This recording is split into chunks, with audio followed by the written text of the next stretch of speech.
Welcome, everyone. Welcome to our Wednesday Night Live. I'm joined by a client and now friend, Eda Adams. How you doing?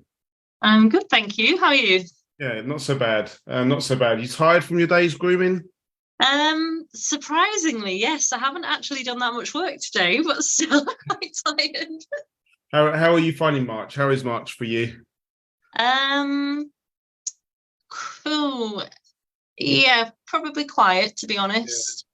Yeah. I was hoping I keep praying that the sun will come out because we know when the sun comes out, it starts to get a lot busier, doesn't it? But Yeah. fingers Yeah. crossed. Fingers crossed it'll be out for April, hopefully. Yeah, I hope so. I really hope so. Waited long enough.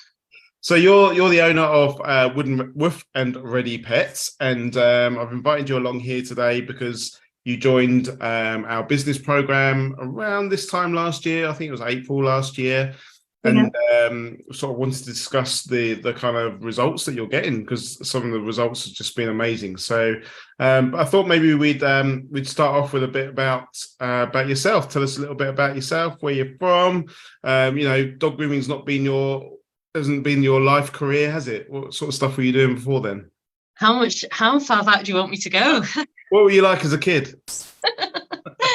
Actually, animal mad, to be honest. I had a little scruffy dog that I used to actually have a picture of it here. See if I can show you. A little scruffy dog that I used to cut with the wallpaper scissors, I think, out of the kitchen drawer. Yeah. But she was very patient and very tolerant, and yeah, so she was my little scruffy dog. When I was younger, I also had a pony that I loaned. That I just had a great time with that little pony and lots of pony friends. So yeah, I was always animal mad. I always had ideas that I'd be a vet actually when I was a lot younger, but that didn't work out. So What happened? I think I well I joined the army, to be honest, and I didn't have pets for quite a long time. I didn't have pets probably for about 8 years, which was quite a long time, and yeah, just kind of fell out of love with the idea, and you kind of get out of a routine when you don't own any animals, you don't really have anything to do with animals, you don't really care for animals, so yeah, I kind of fell out of love with it. I actually got really, really interested in human medicine. And so I did a degree, biomedical science. I did really well with it. I got first class honours and I thought, brilliant, I'll go off into the world and be a scientist. When you were leaving school and joining the army, was dog grooming even like, had you even heard of it? Had you ever sort of known about it? Did you take your scruffy dog to the dog groomers? Never. Oh my Never. God, she was the dirtiest, smelliest dog you'll ever meet. Honestly, she never, ever, ever went to a dog groomer. Um, I wish I had a better picture to show you because honestly, I did a good job considering I had no training and I was about 13. But yeah, she never went to the groomers. I suppose we didn't really have a lot of money in our family when I was growing up, and so yeah, I didn't even know dog grooming was a thing, I'll be honest, until I was much older. Yeah, I was very similar when Emma came back one day from work and was like, "I'm going to change my occupation and be a dog groomer." I was like, "What do they do?" Yeah. I just this was 2005, and even then we had a scruffy dog as well, but we never took them to the dog groomers. How things have changed. I know. Well, this is it. I do remember, like my sister. The reason I got into dog grooming is my sister actually trained at the local college to be a dog groomer, and I spent some time with her. And I thought, oh, what a lovely job! How nice. And I didn't. I got my own puppy at that point, so that would be the first time I owned a dog in years, and I thought, oh, what a lovely job. The dogs are so happy, and she's so happy, and she's so relaxed, and that was so much different from the job I was in at that time. So And I just tell us about the job you were in at the time. What made you you came out of the army, you then went and did your degree, you put a lot of work into your degree and everything, and then got your dream job as a scientist, or Yeah, what I was happened? I was a medical writer. I got like a graduate entry job in medical writing for a medical communications agency, and I worked quite long hours really. I had a young family still at the time, so my children were all in primary school, and I was working really, really long hours, like 60, 70 hours sometimes, because it was a really kind of high pressured, fast paced job. And I think I always felt a bit out of my depth, to be honest. I felt a little bit, definitely looking back now, I didn't know it at the time, but I'd say I definitely had some kind of imposter syndrome. Like I genuinely thought any moment someone was going to find out and kick me straight out of that job. You know, it was just something that I didn't think I was capable of. And, you know, it was very high pressured. I was a single parent at the time as well. And that job involved a lot of travel, and it had a very, very negative effect on my mental health, basically, at that point. And I had a bit of a mental health breakdown, you could say. It was quite sad. It was quite serious, to be honest. I mean, I was quite poorly. I couldn't function very well for about 6 months. I had the kids, so I used to get up, take them to school, go home, get back into bed, spend all day in bed until 3 o'clock, get up, go and pick them up, give them their dinner, put them to bed, and then get back in bed. Wow. So your like they say, your cup just became so full, it just tipped over, and you just couldn't with the pressure anymore. I really couldn't cope with it. And it was, I think it was not a very nice, I mean, it wasn't a very welcoming environment. Sorry, the cats are obsessed with me at the moment. It wasn't a very welcoming environment for a single parent. It was quite it was definitely like a single person's career, and the demands they put on you were like, you know, you're going to work on a Monday and they'd be like, oh, you're going away at the end of the week and it's to a different country and it's for 4 days and go and pack your bags, basically. And I was like, oh, okay. With the kids. So there was that, and financial pressure and everything. And it did just become too much. I got to the point where I don't know, I couldn't stop crying. I went into work one day, couldn't stop crying, couldn't leave the ladies' toilets because I don't know why I was so sad. I had no, what's the matter with you? I don't know. I just couldn't stop crying. And you know, you think back and you're like, wow, how did it get that bad? But it did. It's your body, isn't it? It's your body telling you, stop. Yeah, exactly that. And, you know, I went to the doctors and he made me fill out this questionnaire and he was like, oh, you're not a happy lady. I was like, no, I'm not. So I spent about 6 months antidepressants, trying every day. I had my doctor phone me. He was really good, actually. He phoned me once a week. We had a telephone call once a week, just checking up on me. Really, really good. And I got the dog during that time because I think I'd always found peace in animals. You know, like I think many of us who get into this job are quite happy around animals to start with, and probably drawn to that. So I naively thought I had my little dog, and he was great. He's 8 this year, and he was such a beautiful dog. He's a blue border collie, and he was quite striking to look at even as a puppy. So without kind of meaning to, I'd take him out on walks and it would force me to speak to people because people would be like, oh, your dog is so cute. And I'd be like, oh, go away. but it forced me. He gave me some routine. And it sounds silly, I had 3 children at the time, but it was just something I couldn't get from them that I got from the dog, really. So it really does sound crazy when you say that out loud. But I think the kids, you're forced into that routine, aren't you? Because you've got to get up, you've got to take them to school, etc. You go onto autopilot, don't you? Whereas a dog obviously does need to go out and wants to go out, but there's more choice there, isn't it? And you've started to choose to go out, and that was the main thing, wasn't it? You were choosing. Yeah, definitely. And I met so many new people as well, you know, and people who were dog people. Dog people are generally very nice people.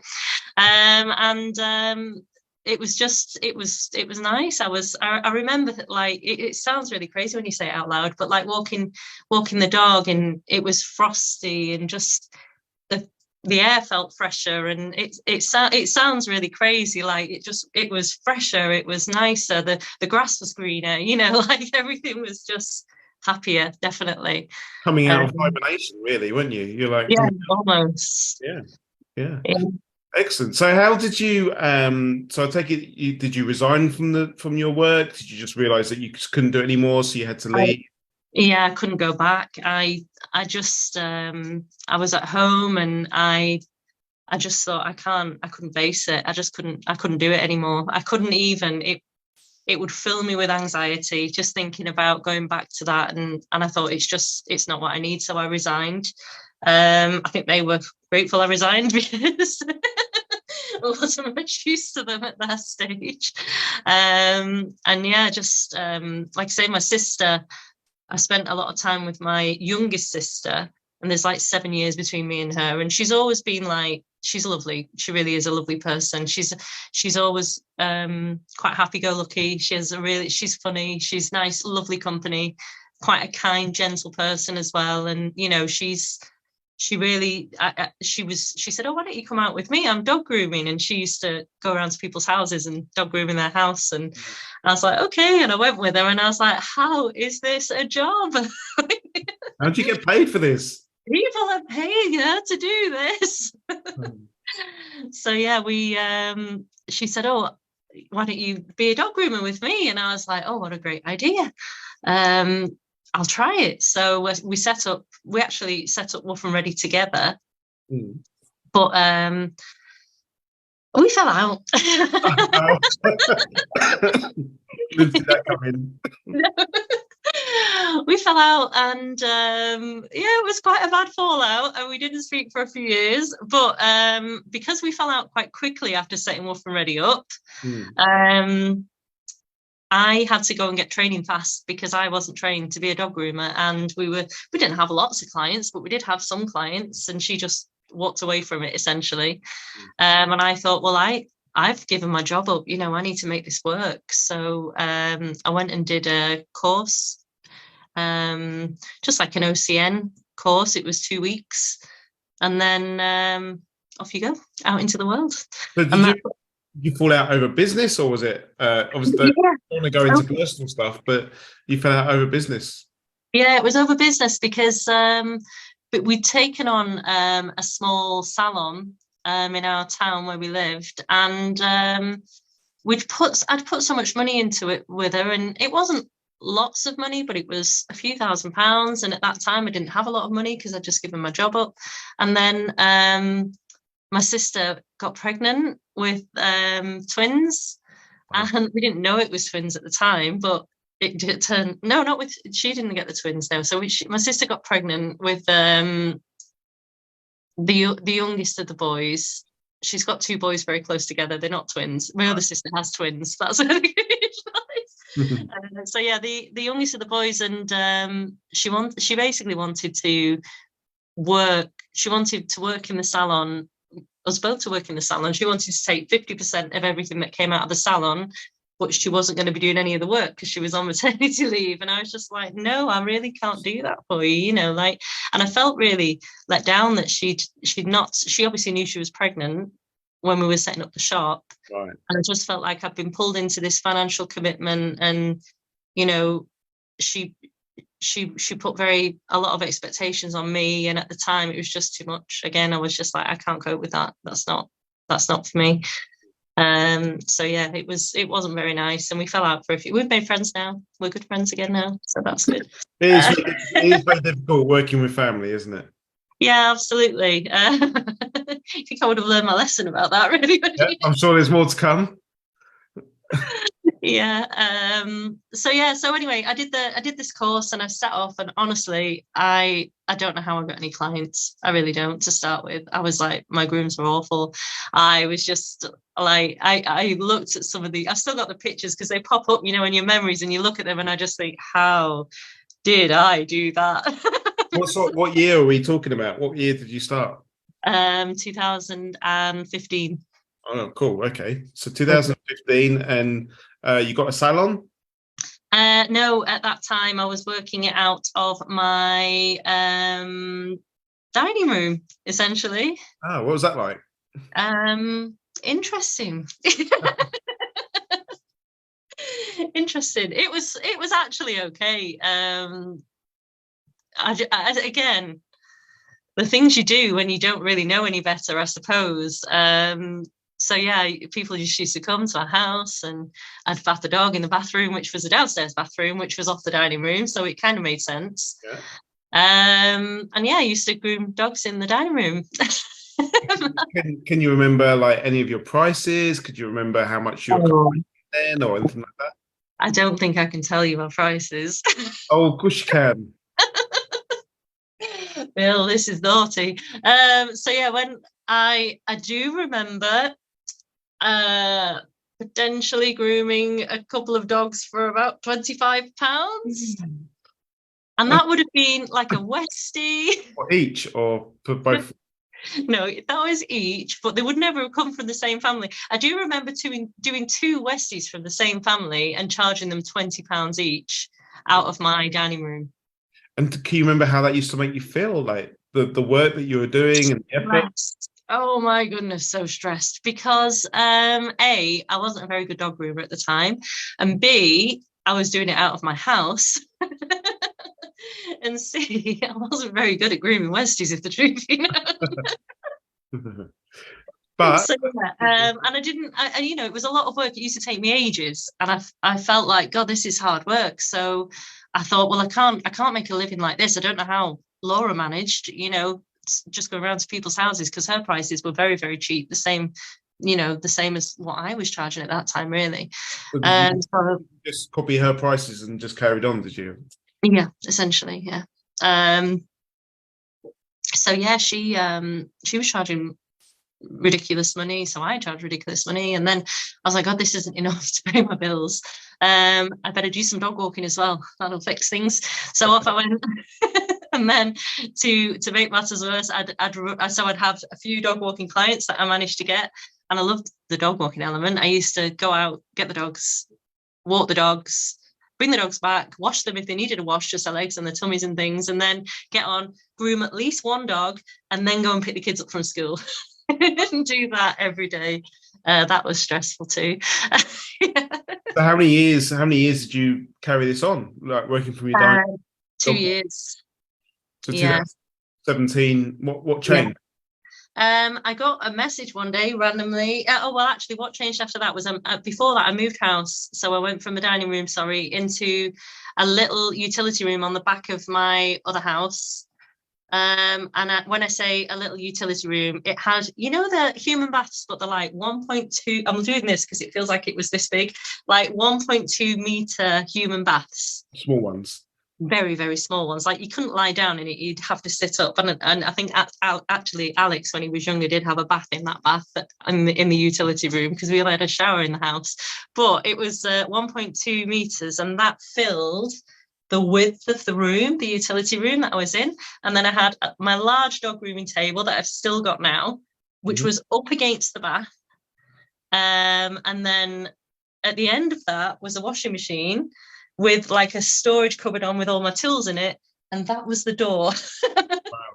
And that was like, there was a space up the side of the table towards the bath that you could just fit in. And yeah, that's where I worked. So I worked there I worked probably a year out of my dining room, a year out of that room. And to be fair, out of that back room, I really did get some lovely clients, because it was in a nicer area. I got clients local to where I live, so they come and they were quite happy to come to my little utility room at the back of the house. And I could nip out and do my dog walks. I got some new dog walking clients around there. So I think, to be honest, had I not have, in 2017, Melissa contacted me from the doghouse where I work now. And she said, "Oh, I've seen your grooms on the internet, and I love your grooms and I love your logo, and I'm just opening up a doggy daycare in Warrington, and I'd really love to speak to you, see if you want to come and set up and be our dog groomer." So I was like, Okay, so I went along to meet her, and I remember I'd just come off a dog walk when I went to meet her that day. I had my wellies on, and with my dog walking jacket, covered in mud and dog hair, and I turned up there, and she had this it was really, and we laugh about it now, but at the time, she was super trendy, and the space was super trendy. It was all grey. There was no real cut. There's dots of colour, just highlights of colour here and there and everywhere. And there was about 3 dogs running around the place because she'd only just opened. And she was like, "Oh, I'd love you to come in." And anyway, she showed me this room, and I was like, "Oh, that's twice the size of my little room. That's an improvement." It's 4 meters. Yeah, exactly. And it really is about twice the size of that little room. So yeah, we got talking. I really liked Melissa. As soon as I met her, like she was really quite focused and driven, and she'd set up that business. She used to work for Jaeger as a store manager. So she just left that, set up that business there, and it was great. And she was getting clients in. It was slow because it was a brand new business. But I just thought, I can do this. I'll split. I'll come and work here, and I'll still do some clients at my old house, but I'll drop the dog walking. So I'll split the week over the 2 places. That didn't work out very well. It was like I once I started working there, I really wanted to work there because it was just bigger, it was easier. I didn't have a lot of equipment still at the time, so if I did have a dog at home, I'd have to cart half my equipment back home to groom the dog, bring it back to the daycare the next day to groom that. It was a headache. So yeah, I decided I'd move then. My dog. Oh yeah. How did you feel going from your little room, your little bathroom to like a proper salon kind of environment? How did that make you feel? Terrified. It was terrified because I did just still feel very, as much as Melissa had said, oh, she liked my grooms. I have always been, I suppose, and it probably comes from the other work I did. I've always been quite critical of myself and my work, and I was really critical of my grooms. So for her to say she liked them, I was like, is she seeing what I'm seeing? Okay, well, if she's happy, but I went to work there and I thought, well, this will be brilliant because it will really escalate my business. So I was nervous about it, but I felt quite positive about it because I thought, I'm going to get loads of clients from the daycare. She's going to get the clients, I'm going to get the clients. And that's going to work out really well for me. Okay. And were you taking the sort of income that you wanted by this point? Or? No, it didn't work out like that. She did get clients and I did get clients, but for a long time they were not the same clients. So the daycare clients didn't necessarily transfer to grooming. So a lot of the people that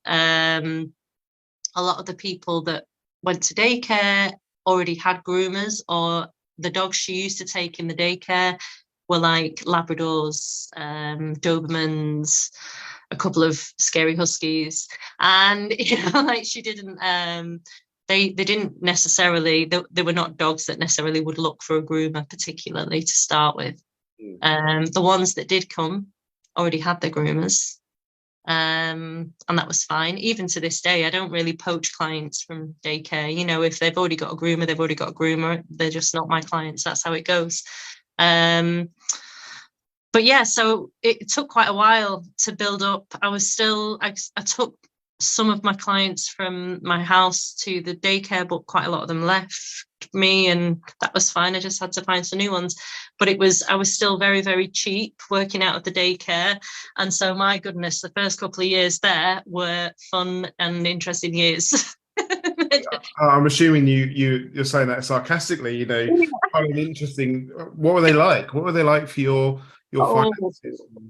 Finances, terrible, absolutely terrible, because I wasn't making enough money. I was paying rent.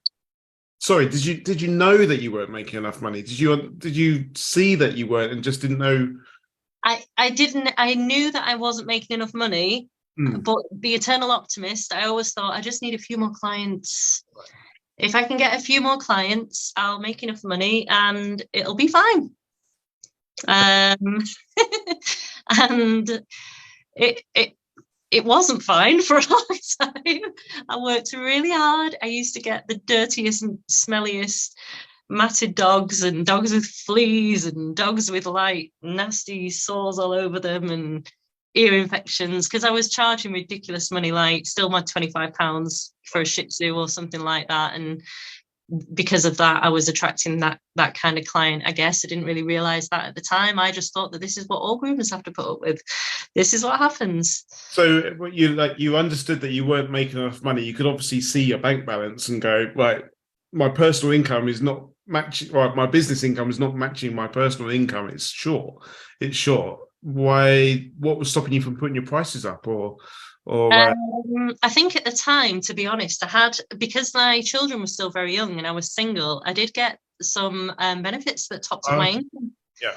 So although it was on my mind, it wasn't something that I was thinking, oh, this is a dire emergency. Like it's not, this isn't, I've got a bit of time. I've still got a bit of time. It will come. We just need to get our name out there and more people will come. Which is quite funny because I think still people come and they might even live on the street outside of where we are and say, we how long have you been here? Yeah. I'm like, 7.5 years. That's it. Yeah, they still don't know we're there. But yeah, so I didn't really feel there was a pressure. Then obviously as the kids got a bit older, and the benefits changed because I was earning a little bit more money. So you get to a point with that where you're out earning your benefits, but you're not earning enough to make a good living. There's a cliff edge, isn't there, where your benefits stop, but actually you're not earning a hell of a lot of money at all. No. But they just take the sort of rug away from you and just say, no, you've hit that limit. Yeah, and that did happen to me, and that was a horrible time. I'll be honest, that was horrible. And I think I didn't really catch up with that for a long time, because I just run up debts because I was trying to. I'll use the credit cards to pay off something because I didn't have the money coming in, and then I'd be balancing those repayments, trying to keep my head above water, really. And I spent a good few years like that. It's quite a stressful time, to be honest. Placing credit card to credit card to credit card. Yeah, but I did feel a bit trapped because I felt like I can't go back to the job that I used to have. Mm-hmm. I don't really want to go back to the job that I used to have. I don't want to go back to working for someone else because I know me, and even though I'm not making the money, I'm a much happier human being working for myself than I ever was working for somebody else. Yeah. So, I did feel like, well, what can I do? Were you like hanging out in Facebook groups, looking at what other groomers were doing, and Yeah, I joined all the groups. I joined English groomers, and I'd watch people on there and they'd post these groomers. I'd be like, oh my God, I'm a terrible groomer. That's why I'm not getting any clients, because I'm rubbish. I watched them. I'm in local Facebook groups. I was posting in the buy it, sell it groups all the time. Buy it, sell it, buy it, sell it, buy it, sell it. And they started banning your adverts because they had animals in them. I used to put Facebook adverts on, but the algorithm changed so much that they stopped working for me. So I stopped getting clients off the Facebook adverts. And then I changed to Google adverts. Google worked really well for me, but I spent a lot of money on Google.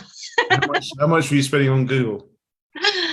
I think when we met, I was spending about £300 a month on Google. Yeah. Yeah, which is a lot of money. And again, it's a difficult one to turn off because you fall into that trap where like, well, I'm getting customers in. So it must be the Google ads must be working, or the Facebook ads must be working. So if I turn them off, they're not, everything's going to dry up. It's difficult. Absolutely. That's a very real fear that, and I didn't know the things I know now about my business. So I didn't really trust my business. I thought without those Google adverts, it's gone. I'll have nothing because I won't have any clients. That's an interesting trust your business. We'll come back to that. So, how was so obviously this was pre-COVID, but then COVID came along. How was COVID for you? Was that like Oh, it was awful. It was bad because I just pre-COVID, I'd actually just finally got, I was still too cheap, but I had put my prices up a little bit, and I did have quite a few regular clients, and I felt for the first time things were heading in the right direction. You know, I'd worked really hard at this. The daycare was busy as well. And we both kind of like run our businesses alongside each other. So we got to COVID. It was a bit like, well, what do we do? And we closed. The daycare closed. I closed, certainly for the first. Well, I closed for the first, and I think the second lot. I can't remember now. It seems a bit of a blur. it's a bit of a blur, isn't it? Yeah. Yeah. I closed. I had before the lockdown, I had about 300 clients, active clients. So I just thought naively that those 300 active clients would just come straight back to me as soon as COVID was over. That was not the case. I've always been quite, because I suppose because I've got like a bit of a science background. I know how to do analytics, and so I always kept like a spreadsheet. I knew how many clients I had, where I was up to, and after going back after COVID, I went from 300 active clients to about 49. Wow, where did they all go? I don't know. You tell me if you find them, Bill. You send them my way. No, so a lot of them. Some people groom their own dogs. Quite a lot of people groom their own dogs actually, and they still do now, because like I follow them on Instagram and they still follow me, but they're grooming their own dogs. Their dogs look terrible, but you know, they're happy. Yeah. So yeah, that's one thing. I think the other clients, the ones that were just, say they were active, but they were not like pre-booking appointments or anything like that. They were just coming and going. They were just, and again, they were cheap grooms. They were just coming and going as they please, really. And if you went to other groomers, I suppose some groomers stayed open during lockdown.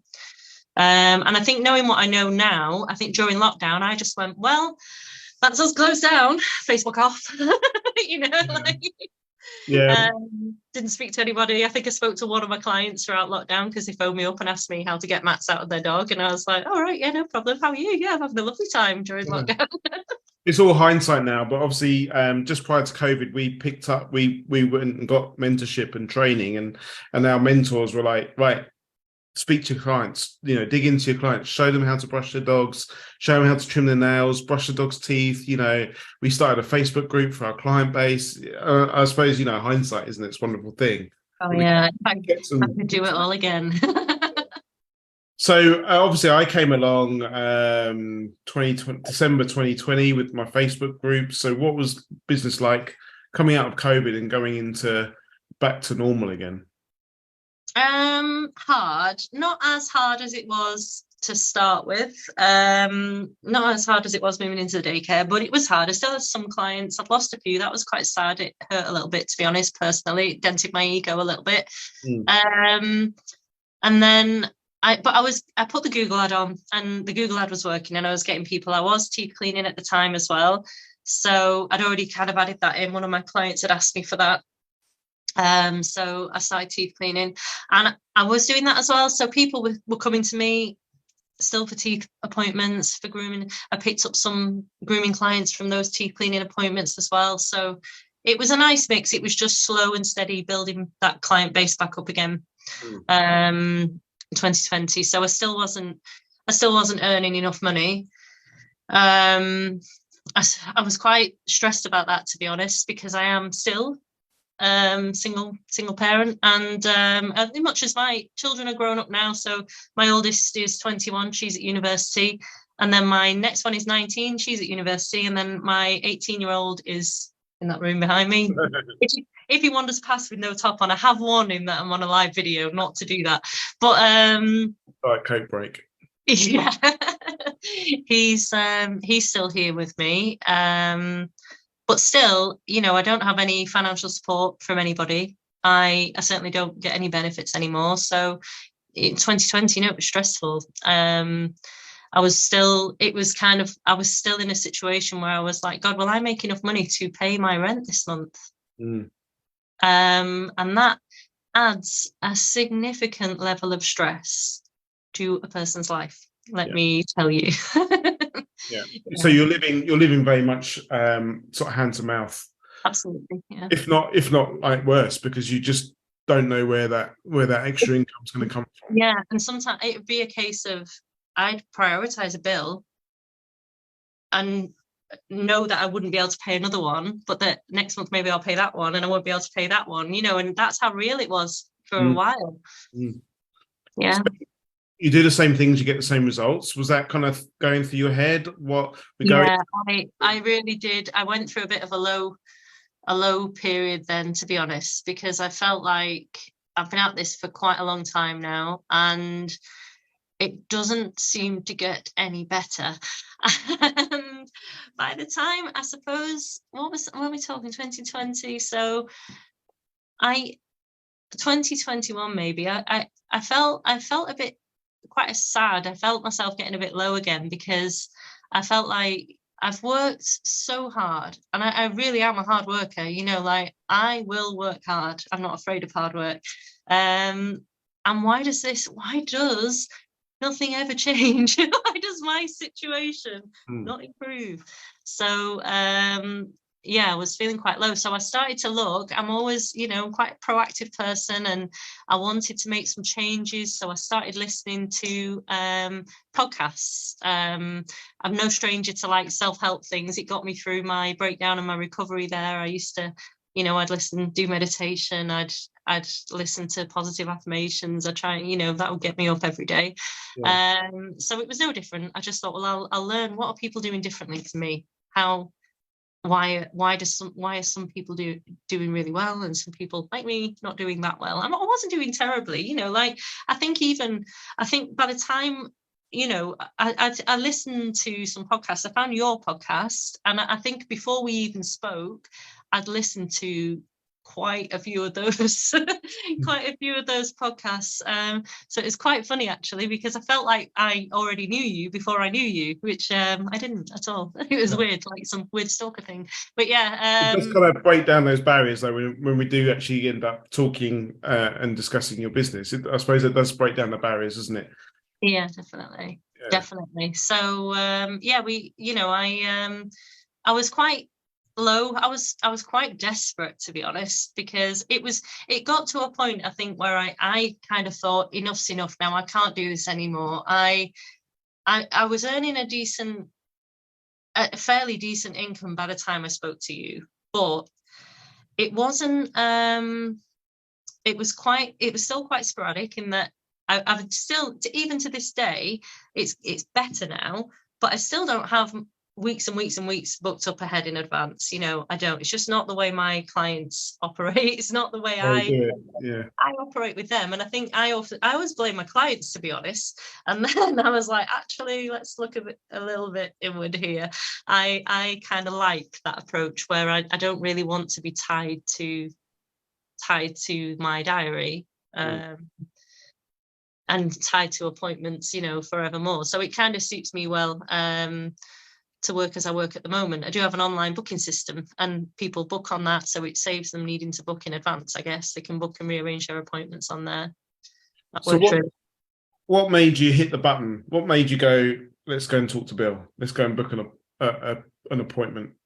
Well, I think it was early in the year, wasn't it? So I'd had Christmas, and this is the pattern I was in every year. Christmas would come, I'd have 2 weeks off because I deserve it, because I don't have holidays. I had 2 weeks in the summer, I had 2 weeks at Christmas. They are my holidays throughout the year. Every other week I worked. So I just had Christmas. So Christmas was always an expensive time for me. Plus I had 2 weeks off. My car MOT was due in January. I hate that car. And that always routinely cost me an arm and a leg to get the car through the MOT. My daughter's birthday is at the end of January. And it is an expensive time of year for me. And I really was working hard. January worked hard, but I felt like January, February, I worked hard. I was listening to these podcasts and I'm like, yeah, that's a good idea. That's a good idea. But I'm working so hard. I used to listen to the podcast when I was working, and then I'd come back home and just collapse into my bed, essentially, because I was absolutely exhausted. And I remember one day just sat there feeling quite sorry for myself, just thinking, I can't do this anymore. I don't have the stamina to carry on at grooming the number of dogs I was grooming. And as much as grooming that many dogs was bringing in a fairly decent income, it was relentless. It was exhausting. So I think the month I contacted you, I did a thing recently and looked back, and I think I'd groomed 150 dogs on my own, which was quite a lot of dogs. And I was exhausted. I didn't have any time to think about, as much as I was listening to the podcasts and the self-help, I didn't have any time to apply anything because I was just exhausted. I was working myself to death. And then I felt so sorry for myself because I thought, God, how can I, this doesn't make sense. How can I work so hard? And I think when I messaged you, I was like, I'm so frustrated. I'm working so hard. This is my income that I'm making. And it doesn't matter how hard I work, I cannot improve that income. I can't break through. It's just that it's like I'm hitting a brick wall every single month. And I don't, something's got to change. And I'd listen to your podcasts, and then I think I saw this one day where I was like, right, I'm going to give up grooming. This is where I am. I'm going to give it up. I'm going to go and get I'll go and get a real job, because that's what my mum used to say to me all the time. I'll go and get a real job.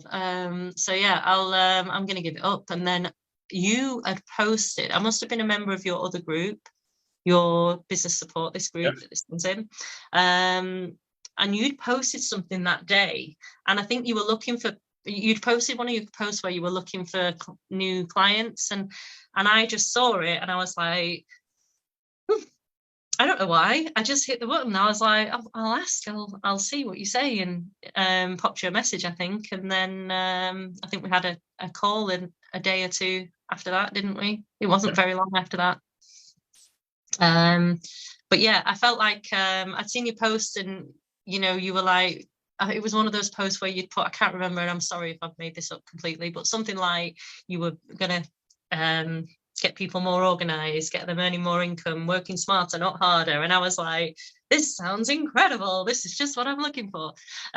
So yeah, I popped you a message. It was launching the program. So the program, I'd come out of, I was doing one-to-one coaching, and I'd come out of that and launched the Pet Groomer Business Programme. So that's the post that you would have commented on. And obviously we got together, we had a Zoom call, we had a chat, you told me about your business. The one thing that really sticks out in my memory about that chat, it was like, I feel like I'm going to lose my house. And I was like, oh, it's no pressure then.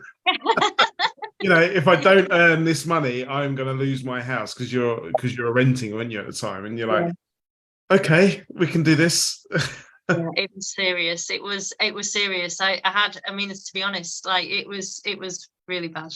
It was bad. And I do remember that chat with you on that day, and I was just like, this is impossible. I don't think even you can't help me, like even you can't, you won't be able to fix this. I'm broken. It's not what I'm not going to relive the whole chat, but something must have resonated with you to make you sign up. I know it certainly wasn't your mum's encouragement. No. Should I tell everybody what my mum thought? It's funny. My mum thought Bill was a scammer. I told my mum about the program, and she went, anybody can take your money, Eda. This is not sensible. I do worry about you. I'm like, I am 40 years old. I am able to make my own decisions. But I said, it's all right, Mum. He used to be a policeman. It's okay then, isn't it? It's going to be fine. I think I'd listened to the podcast, and I already believed what you said in the podcast. I believed what other people had said. I'd listened to so many different interviews. I'd obviously followed that group. I've been watching the advice you've been giving to people in that group. So I already had in my head, this is sensible. This is, you know, I don't know whether it's achievable for me, but it sounds good. It sounds like it could work. And then obviously we had that chat, and I just thought on that day, I already felt like I knew you. I felt like I could trust you. I felt like we had a really good first chat where I felt quite reassured by you, in all honesty. And you said to me that you would, I said, I think I said, oh, I can't afford it. And you said, turn off your Google ad. And I was like, oh, what? Turn off your Google ad. Yeah. I'm not turning my Google ad off. So yeah, you said you'd help me get more organized in my business, and you'd help me make more money, but I had to commit to it. Yeah. And I was like, right, well, I would say at rock bottom at this stage, and it's do or die, isn't it? Really, I think. So I went, right, let's do it. Let's do it. You signed up. So talk me through the first sort of you've been on the program for a year now. It feels like we've known each other for a lot longer. But talk us through the first sort of couple of months on the program and what changed, because you made changes very quickly. You committed and proper jumped into the program, and you changed things very, very quickly, didn't you? Sorry, my daughter was trying to phone me. So the first couple of months, or first 3 months, 4 months, you really started to accelerate your business, didn't you? Absolutely, yeah. I got onto the program and got into the group, saw what other people were posting, people's wins in the group. Gemma stood out to me. She was on the program already when I joined, and Gemma is probably, I say to her, and I don't know if she believes me, but I'm like, honestly, she inspired me so much when I joined this program. And I just saw her wins and the progress she'd made, and she was fearless, you know, like she literally charged in and be like, right, I'm going to do that. And off she went and did it. And I was like, oh my goodness, oh yeah. And I was like, do you know what? If Gemma can do it, I'm going to do it. And that's kind of where I was at the beginning. I was like, well, it's working for her, so I'm just going to try. I'll try. And I was super, super confident. And I went on, I went on the product and pricing masterclass with Robin. Mm-hmm. And do you remember Robin asked me, and he just plucked me out, and I was completely out of my comfort zone. I was like, oh God, please don't ask me any questions. And he did. Then he said, challenge me, didn't he? 20 clients, and put my price up. Give me a number. So the challenge was to put your price up for 20 new clients, was it? 20 new clients, yeah. So he said the next 20 clients that try to book an appointment with you, quote them this figure, which he made me choose just like randomly, and it was funny. I did it. And it doesn't matter what the dog was. I remember like I had to charge them £45, and it was like I was getting like Yorkshire Terriers, and I was like, oh my God. So I just went £45, and they were like, okay, book me in, and I was like, oh my God. So what did that feel like when you quoted that Yorkshire Terrier at £45? What were you quoting pre-program? Like for a Yorkshire Terrier, I was at about £27. Wow. Yeah.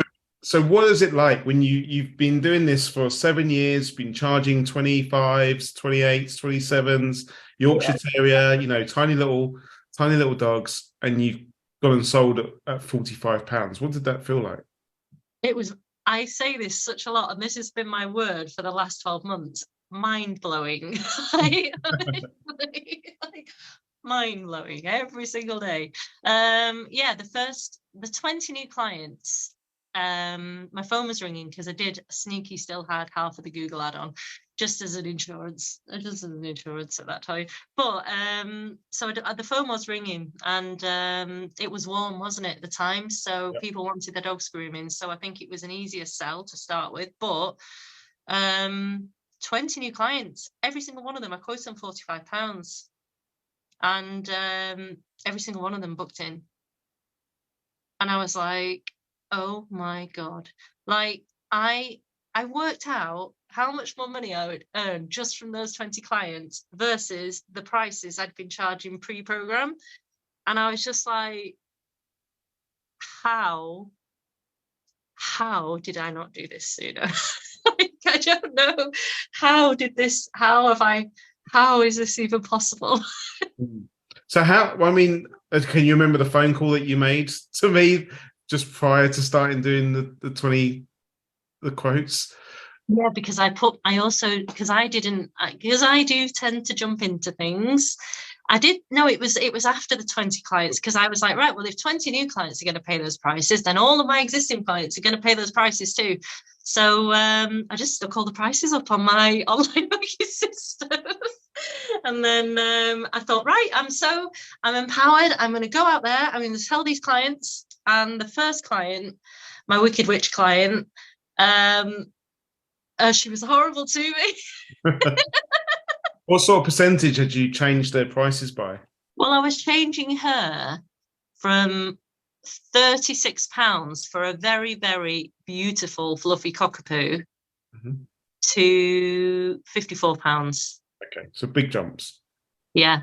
And she almost melted on the spot when I told her, like her whole body screwed up. She was like, that's why I called her the Wicked Witch. She was like the witch in the Wizard of Oz when you throw water on them and like they shrivel up. She was like that. It was awful. And she said, oh, but I'm on my own. I can't pay that money. And I was just like, I'm a terrible person. Like I just shut the door on her and I went back in and I went into the back room and I had an absolute panic attack. I was like, I cannot do this. Oh my God, what am I thinking? This is not going to work for me. This is not going to work. And I messaged you because I was like, Bill, I can't do it. Bill, I can't do it.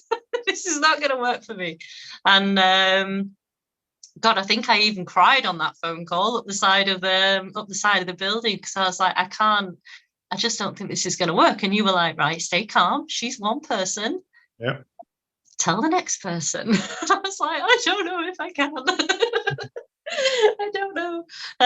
But yeah, I got back in the room and I did tell the next person. And actually, not everybody reacted like that. And I think I was really unlucky with the first person that I told. And that happens, it's okay.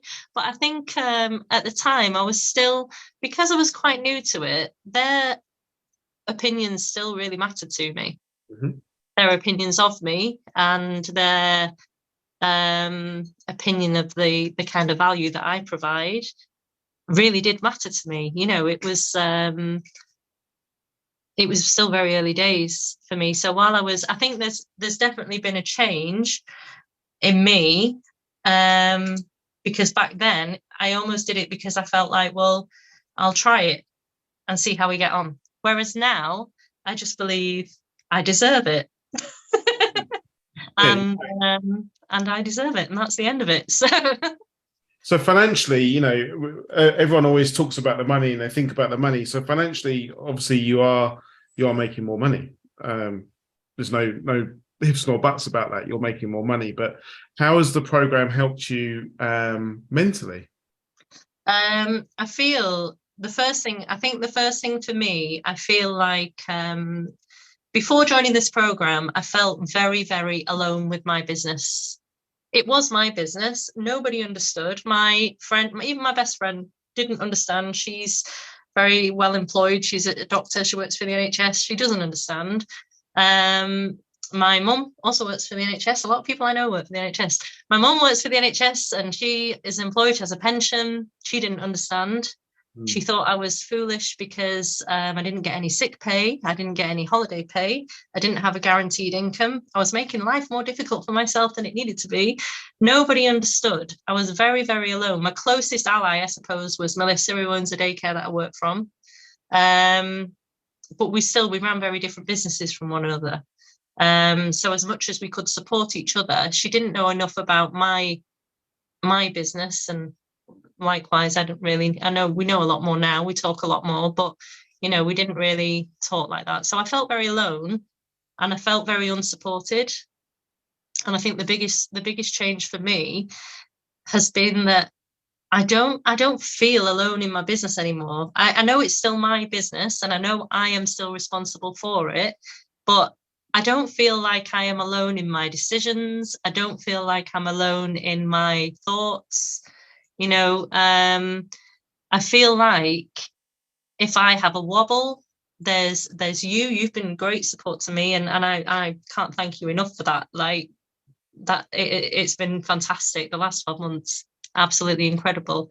But also the group of people, I don't know how many people are on the program now. A lot. Quite a lot. Just over 55, yeah. Oh my god, that's more than I thought. So yeah, there's a group, this really fantastic network of people who all want the same thing, who are all working towards the same thing, and who have absolutely 100% got each other's backs. And that is a beautiful thing, actually. It really is. And there's nowhere else. I was thinking about it today. Somebody messaged me to ask about how I had on teeth cleaning, and the message just popped up. I know this person very well now, but the message just popped up. Hi, can you tell me how you had your teeth cleaning on and how much you charge? And I was like, sure, yeah, and just jumped straight back in and put that all through to her. And I thought, before this program, had another groomer from my local area or anywhere else message me and said that, I'd have been like, who are you asking me? Like that's not something necessarily information I would have freely given away to another human being, because I felt like I'd have worked really hard for that. But I think within this group, we're all working towards the same goal, and it's just trust and friendship, and it really is a lovely community and a lovely thing.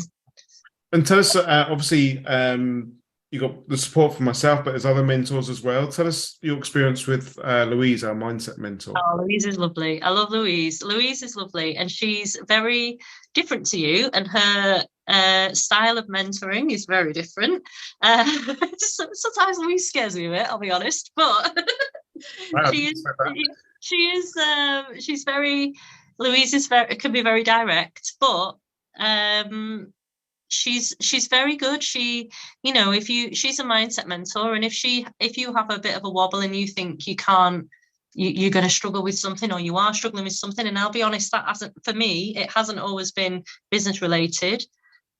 She's helped me with all sorts. I've got 3 teenagers, I'm a single parent. She gets it. So there's been times like that where, and even the group as well, we deal with things on those mentoring calls. They're not just business related. It's just, again, like, what do you need support with at the moment? It does all feed into your business, doesn't it? Yeah, absolutely. If you're not feeling great yourself due to reasons at home or external factors, your business is going to suffer, and vice versa. If business isn't going great or how you expect it or want it, then home's going to suffer, isn't it? So I've always sort of said it's a holistic view of everything, really, sort of approach. Yeah. So it definitely. So yeah, Louise has been great, and all the mentors have been great. Actually, I had. So Robin's been great, and he's been really, I think he's been really great with his masterclasses that he's done, where he's teaching us how to put our prices up, how to sell things, how to speak on the phone to clients, and things that you think, oh, well, we do that every day. But actually, unless you actually know how to actively sell something to somebody on the phone, I didn't know how to do that before I joined this program. I was just winging it, like please book in with me, please. Whereas now I'm like, yeah, book in with me. We don't get taught this sort of stuff, do we? No, absolutely not. So he's been great. Robin's been great. Lauren with the branding and looking at your logos and looking at your Facebook messages, everything that you're putting out there. There's somebody else, I can't remember her name. She's Zoe. Yeah, so Zoe as well. She's been fantastic.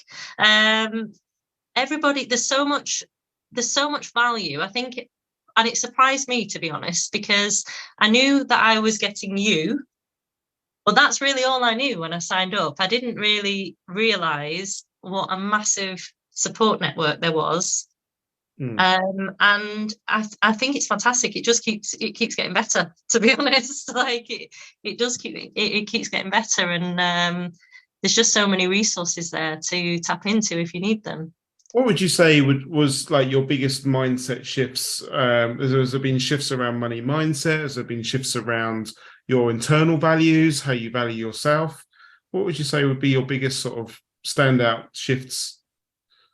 Oh, definitely, definitely money mindset. That still is ongoing, to be honest. I don't think that's something that you just flick a switch and it changes.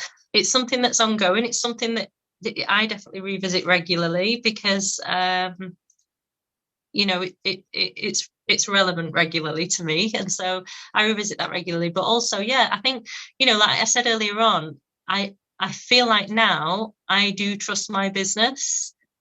I never trusted my business before. I didn't. Like now, I'm quite confident. If I switch my Google ad off, people will still come.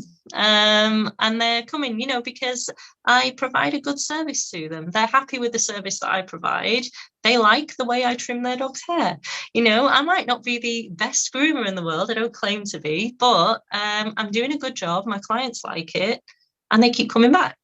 Mm. And that's not because of my Google ad. It's because of you. Yeah. So that's one thing. Definitely believing in myself and actually that I deserve this. I deserve this success. I work hard, and we all do. We all deserve it, and that's quite a big thing as well for me. You've not even seen my vision board yet because I'm halfway through it. It's in progress. But one of my things on there says I am worthy of success. And actually, I look at that every single day because I wake up in the morning and I see that and I'm like, I am. Come on, let's go and do this. Mm. And sometimes you need that motivation to get out of bed and to get you to your salon, don't you? I do it this time of year, most definitely. Has your mum made any comments like how you might have changed? Has she seen any changes in you? Yeah, my mum and actually my friend. So my mum thinks she was really like, oh, Eda. My mum always has this, she goes, oh, Eda, like that. I'm like, oh God, what have I done? But now she's like, she actually says, I'm really proud of you, Eda. And I'm like, oh, thanks, Mum. Like, we didn't used to get that at all, but now she's proud of me. I think she probably thinks I'm a bit obsessed with my business, but I am at the moment because I figured like I give myself 12 months on this program to make some real changes. And so I have fully invested into this program for 12 months. I've been on all the calls nearly. I've, very rarely missed a call. I've been on the meetups. I've done all the things that, I've watched the masterclasses. I listen to the portal while I'm grooming dogs. I still listen to the podcast. I listen to other podcasts that you've recommended. Mm-hmm. I am always on the go, listening to something and doing something. So I think my mum definitely has seen a change in me. My friend yesterday came over. She's going through a bit of a rough patch at the moment, and I showed her my vision board that is half made up, and I said, have a look at this is my vision board. And I sat and I said, it's good practice because I haven't shown it to Bill yet. And I was talking her through my vision board, and she said, Eda, I wish I could have showed you this video clip of you 12 months ago. And I said, and I know, like, I can feel it for myself. I know how much I've changed, and I'm so happy. I'm happy about it. I'm happy for it. Definitely. You're waiting for it and you wanted it. You wanted to change. Yeah, I really did. So tell us, so obviously things have changed a lot for you and for your mindset. You're a more positive person, more positive about your business, and that obviously goes into your pricing because you're able to increase your prices. What were you earning sort of a month prior to the program? Can you remember sort of your monthly earnings prior to that? 150 dogs. What would that look like? It was between £3,000 and £3,500 a month. And was that with you on your own, or was that with someone else? It was me, but sometimes I used to have like a casual bather that came and worked with me. But she did just sporadic hours as she wanted to, really. Yeah, she didn't stick around the whole week. Sort of working hard for three and a half a month, which working very hard, yeah. Which wasn't really enough, was it? It wasn't enough, and I was exhausted. Okay, so where are we at now? What sort of figures you're earning now? So, sometimes I can, like, I think my top month has been like £5,700. Wow. And I only work 4 days a week. I only work from 9 to 5.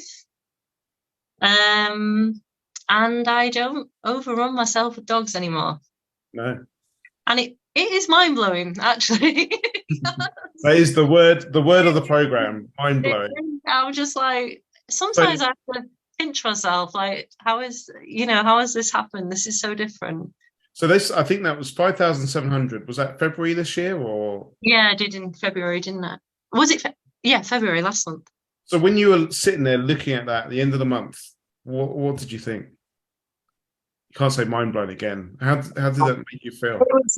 Wow, I felt like accomplished. Like I feel for once I can rely on my business to bring in the money that I need. And also, I think the biggest thing for me, and even bigger, it was even bigger than the money as well, was I've always been about work life work life balance, which is why I only work 4 days. I don't want to be in the salon 5, 6 days a week. That is never ever going to be me. And that's why I was so tired. So I was cramming all those dogs into 4 days a week. Whereas now, you know, I've got spaces in my diary still this month. Like, I only did 3 dogs today. I'm not stressed about it. I'm not bothered, because I can see that the rest of the month, I'm going to earn my target. I'm on track to earn what I need to earn. And so I'm just not stressed about it. But I'm no longer killing myself trying to cram in. Well, at one point, I think I was doing, like, with a bather, I did like 10 dogs in a day, and it was just exhausting. Like, who wants to do that much work? Nobody. And what I find really impressive is you've also got a plan as well. So okay, you may like you've got spaces, but you have a plan. The phone's not ringing, but there's things we can do. Or the bookings aren't coming through, but there's something we can do to resolve that. There's always something, a plan or something extra that we can do to make things work, isn't there? Yeah, definitely. You're not Definitely. you're not sitting there just going, oh, what's going to happen? How you know put it up to the gods sort of thing to bring the appointments. We go out there and we go and get those appointments that we want, don't we? Absolutely. I remember just sitting there waiting for the phone to ring, thinking, well, I can't force people through the door if they don't want to come. That's me. They don't want to come. I can't do anything about that. Whereas now I'm like, hang on a minute, you're due an appointment. So, now I do regular things. I'll check through.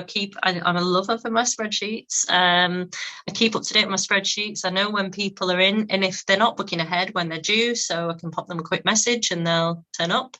I'm upselling teeth cleaning, to put my price up for teeth cleaning. Introduce cat grooming. Oh, I'm so excited about that. So yeah, I feel like there's more than just the basic dog grooming income to rely on. So if this is quiet, this will maybe busier. I can get more cats in over here.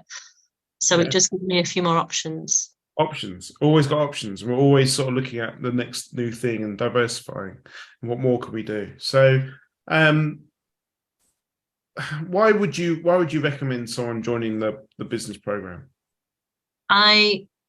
Because I really believe in it. I honestly do believe in it. I feel like it has changed my life, and in so many ways,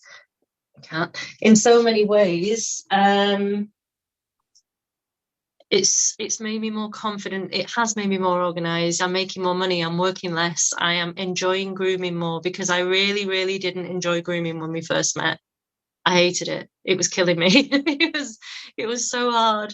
And now I find like I've got more time to spend with my clients. I've gone back to being able to actually chat with my clients when they pick up and drop off, rather than just be like, there's your dog, goodbye, see you next time, see you in 8 weeks.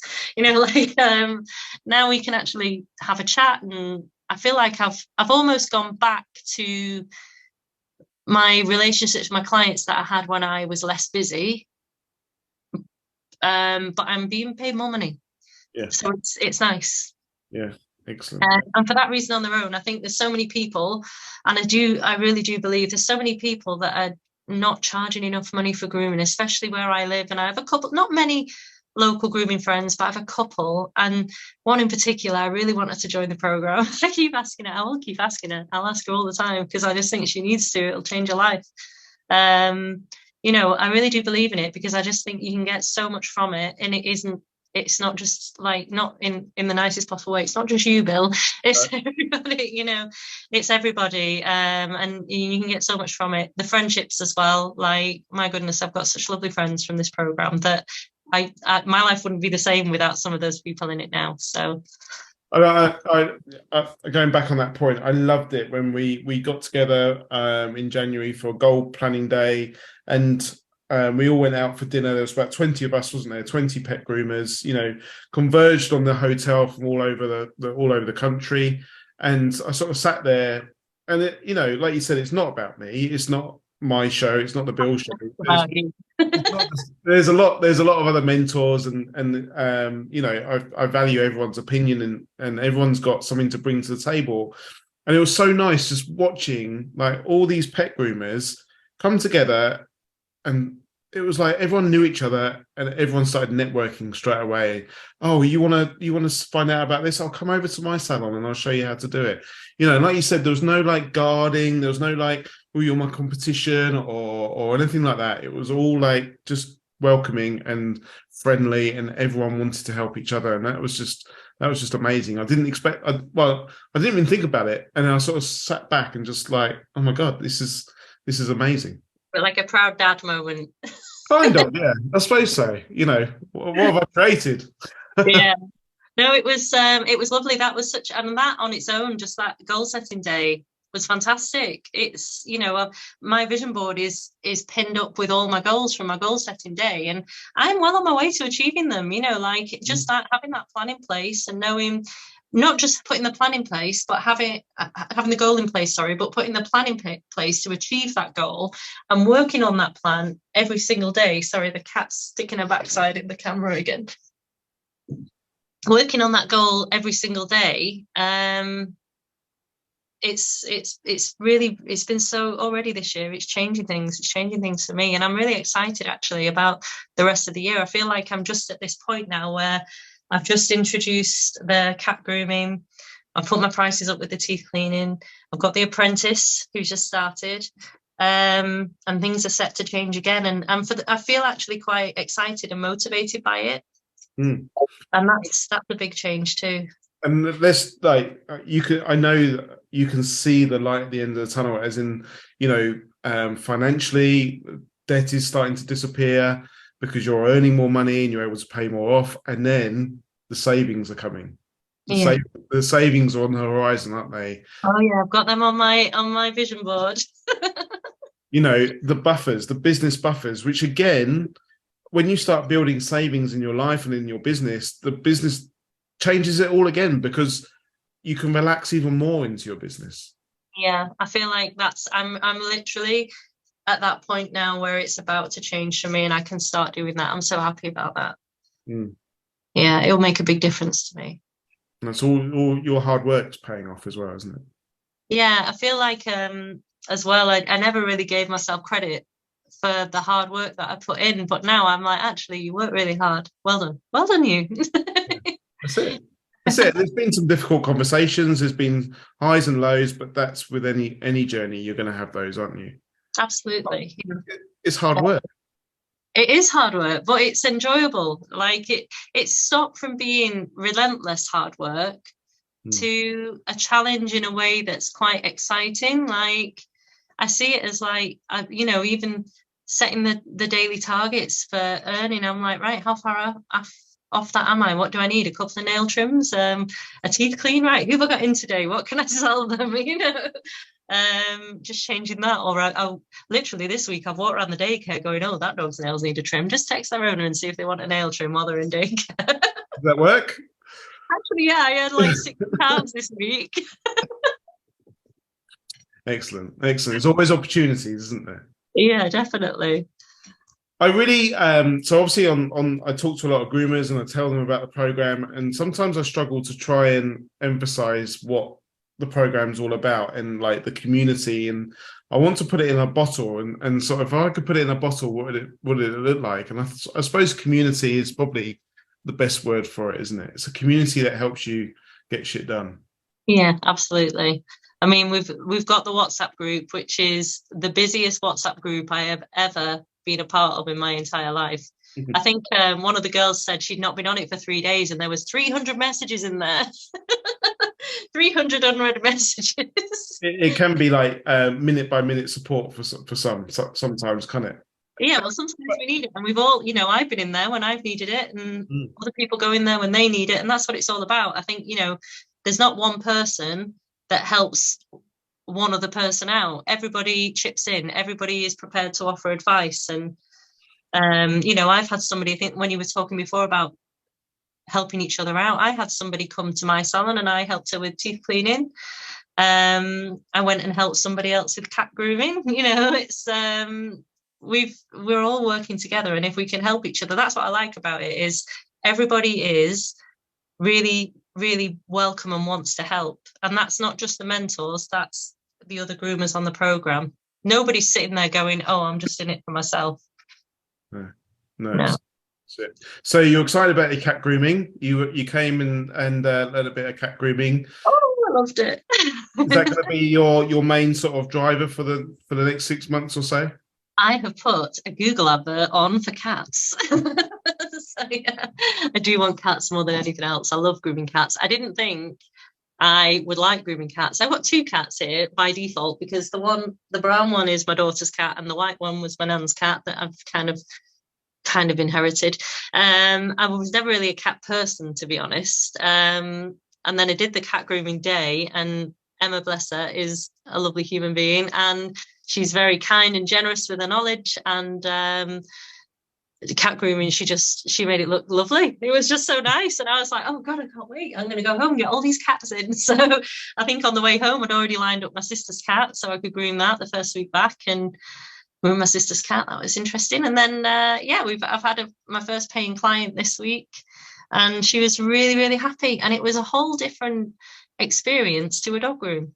It was completely, it's so different. Like, the cat owners is just completely different to the dog owners, and different in a really nice way, actually. And how did you feel about the money that you charged for cat grooming? That was incredible. Mind-blowing, Bill. Mind-blowing. Yeah, that was incredible. Wow, that's incredible. Do I say what I charged? Tell people, they're going to be like hanging on the hook. They're going, how much did you charge? What did you do? I did a line cut on a chinchilla Persian cat. I've never met a chinchilla Persian cat before, and they are beautiful creatures. And anyway, this cat was really matted, and the owner used to be a dog grooming client of mine about 5 years ago, and her dog passed away. I didn't hear from her again because she didn't have a dog anymore. And she's followed my page for all that time, and then she saw that I was grooming cats, and she's straight on the phone like, Eda, can you groom one of my cats? It's matted, and I would usually take it to the vets and get it sedated, but I don't really want it to be sedated. So I was like, excellent, when can you come? Bring the cat. So anyway, she said, oh, I want a line cut. How much is it? And I said, bravely and confidently, it's £120. And she said, oh, that's great, thank you so much. And I was like, oh, brilliant, okay. Booked her in, and then the cat came, and obviously I had my apprentice there. She was cat holding for me, but it took me 3/4 of an hour. I charged £120, and that is mind-blowing. But I feel like I earned it, because that cat was difficult to groom. It was a lovely cat, but cat grooming is a whole different skill, actually.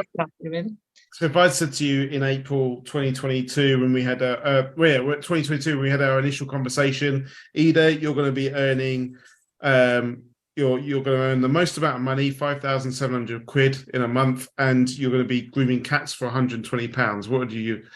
What would you have said? You'd have probably just laughed and been like, Bill, don't be silly. Probably would have thought I was a scammer then. I thought you'd do a scam. If you'd have said that to me, I'd have been like, scammer, my mum was right. No, I wouldn't have believed you. I wouldn't have believed you at all, because I just genuinely did not think things like that would happen for me. And there we go. They are. How about that? £120 for a cat groom. Brilliant. Yeah, and I've had some more interest. I did my sister's cat. She left me a lovely review on Google, and that like I'm trying to. I'm asking for reviews. I'm getting lovely reviews. And people are ringing up inquiring about cats, and I'm so excited. I think if I'd have learned how to groom cats before dogs, I'd be a cat groomer. So we go. But pardon? And now you got both.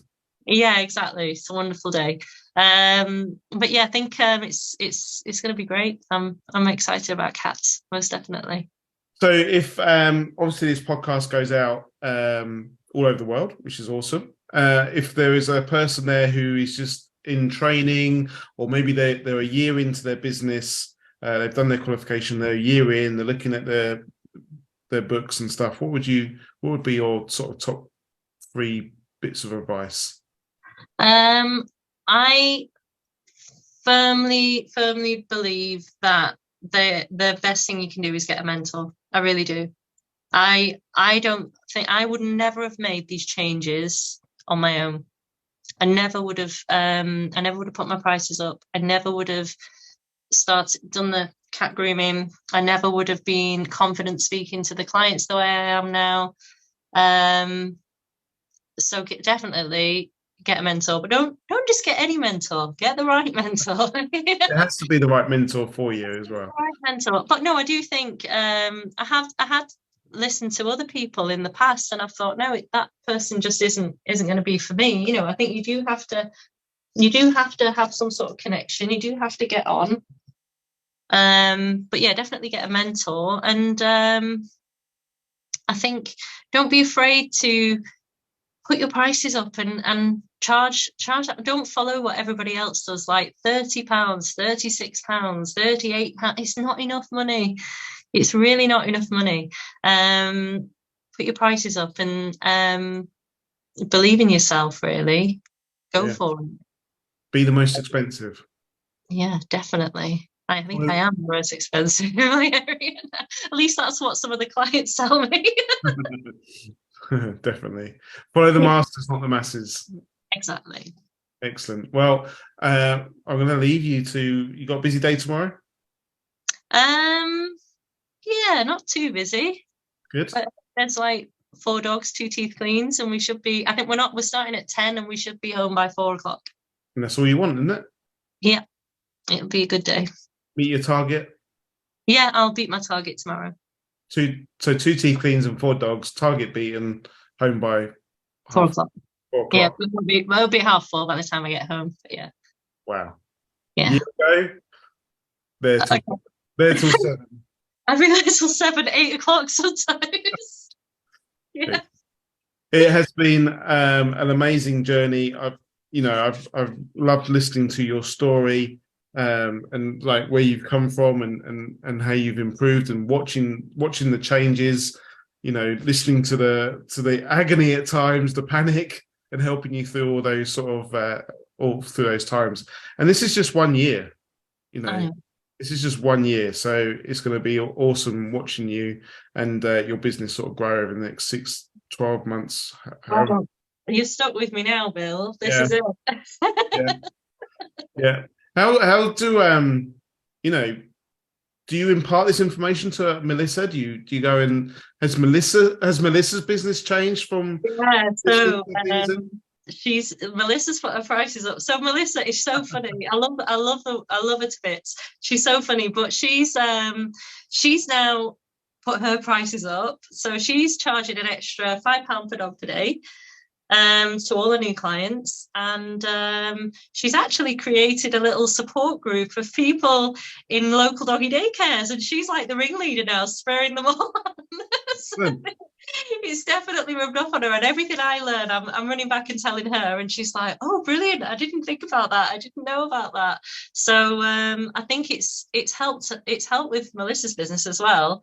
I mean, we've always been a great support to each other, but we really, it's really helped her, and her business is busy and she's doing well. She's got a member of staff working with her now, and obviously I've got the apprentice, and it's fantastic. It's really, really good. She's loving it. So she's always keen to hear what we've talked about when I go If you listen to my podcast.